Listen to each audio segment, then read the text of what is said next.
Вязень над Віліяй, хворы над Нёманам, чыноўнік над Дзвіной, не прытуліла мяне сяброўства на Літве, горная справа на Жмудзі, сваяцтва і вучоныя сябрына на Чорнай, грамадзянства і набожнасць над Дняпром і на Белай Русі. Няўжо ж пакуль жыву, буду вечным выгнаннікам і пілігрымам?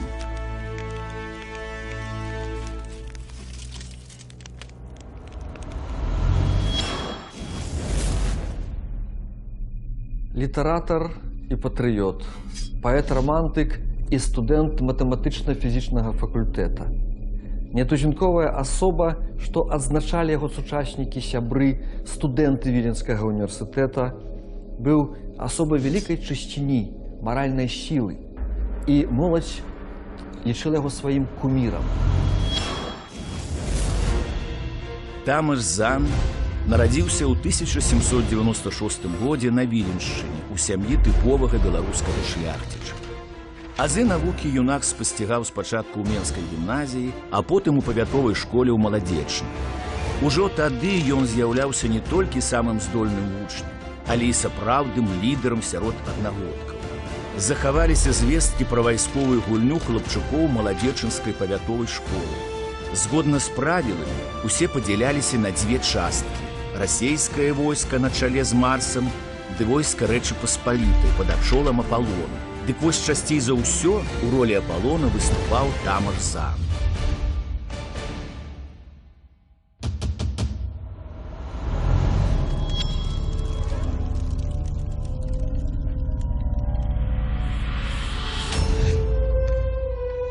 Менавіта ў Менскай гімназіі Тамаш Зан пасябраваў з Міхалам Верашчакам, чыя сестра Марыля пры пасрэдніцтве Зана пазнаёміцца з Адамам Міцкевічам і надоўга стане музай вялікага паэта.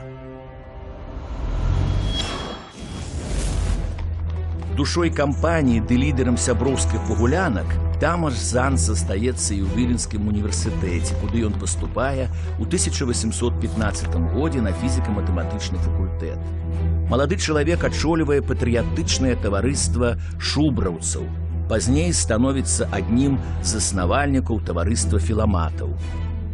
У 1820 годзе Тамаш Зан стварае цалкам легальнае таварыства прамяністых. Згодна з распрацаванай тэорыяй, ад кожнага добрага чалавека сыходзяць жыватворныя прамяні, што ўздзейнічаюць на ўсё навокал.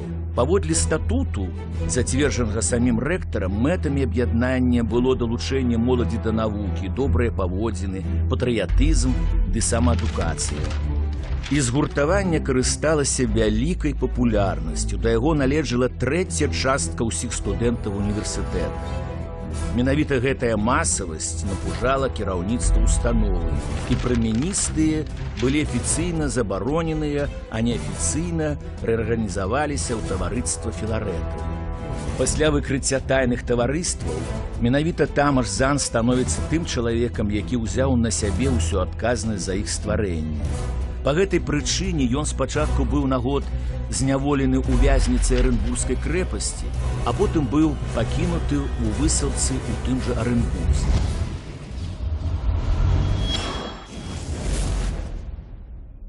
Калі ўпершыню знаёмішся з гісторыяй таемных патрыятычных таварыстваў філаматаў і філарэтаў, міжволі задаеш сабе пытанне, чаму тых юнакоў, якія выступалі і супраць прыгоннага права, і за незалежнасць паняволеных народаў былой Рэчы Паспалітай, чакала такое мяккае пакаранне. Яны былі толькі высланыя ў глыб расійскай імперыі. Адам Міцкевіч, Ігнат Дамейка, Ян Чачот. Адказ на это пытанне просты. Усю віну на судзе ўзяў на сябе прэзідэнт таварыства філарэтаў Тамаш Зан. Высылка не зламіла маральны дух колішняга філамата. Тамаш Зан актыўна ўдзельнічае ў тайных арганізацыях рэвалюцыянераў у Арэнбурзе. Абмяркоўвалася нават узброенае паўстанне з мэтай уцёкаў за мяжу, аднак планы гэтыя не спраўдзіліся.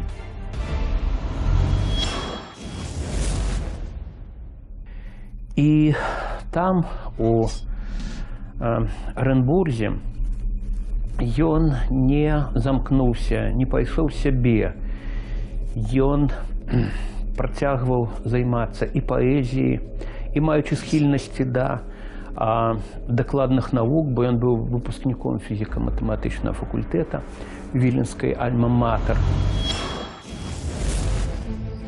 Пасля знаёмства з вядомым нямецкім прыродазнаўцам Александром фон Гумбольдтам Тамаш Зан захапляецца геалогіяй і батанікай. І захапленне гэтае ператвараецца ў сапраўдную вялікую працу. У выніку геалагічных выведак пад Самарай Тамаш Зан адкрывае залежы нафты. У заўральскім стэпе золата і меднай руды. У Арэнбурзе ім быў створаны багаты мінералагічны музей.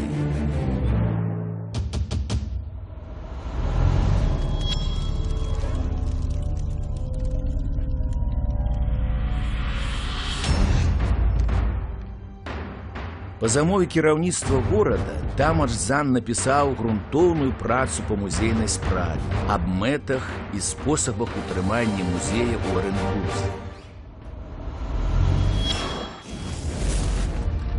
Толькі ў 1841 годзе, пасля 17 гадоў высылкі, Тамаш Зан атрымаў дазвол вярнуцца на радзіму. Тут ён зоймецца актыўнай краязнаўчай ды літаратурнай працай, а таксама знойдзе каханне, Брыгіду Свентажэцкую, якая народзіць паэту і навукоўцу 4 сыноў.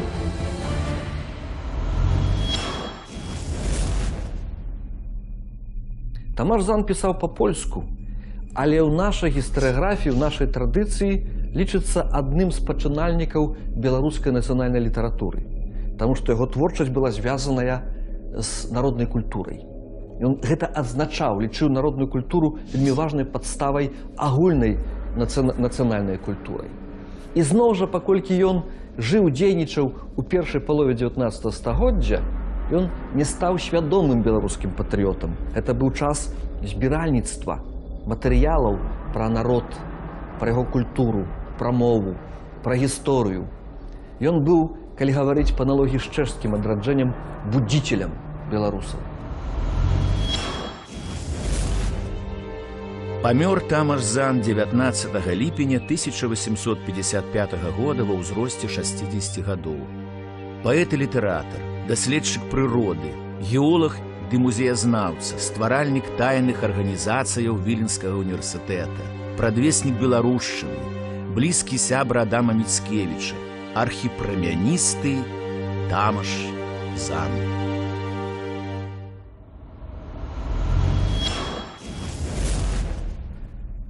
Літаратурная спадчына Тамаша Зана, якая дайшла да нас, польскамоўная. Але дзеянне... Аднак у камедыі «Грэцкія піражкі» дзеянне адбываецца ў Менску. Самі за сябе кажуць назвы іншых твораў Зана. «Свіціць возера», «Мянчук», а песня з турмы ў Вільні. Тую турму, а дакладней таварышу арыштантаў, унеўміручыў у трэцяй частцы сваіх дзядоў Адам Міцкевіч. Адрозна ад іншых, Тамаш Зан названы у паэме сваім сапраўдным імем. У вусны сябру Міцкевіч, падкрэсліваўшы Тамашову ахвярнасць, уклаў наступныя словы. «Я вамі кіраваў, каб збыць няволі путы, і абавязак мой за вас прыняць пакуты».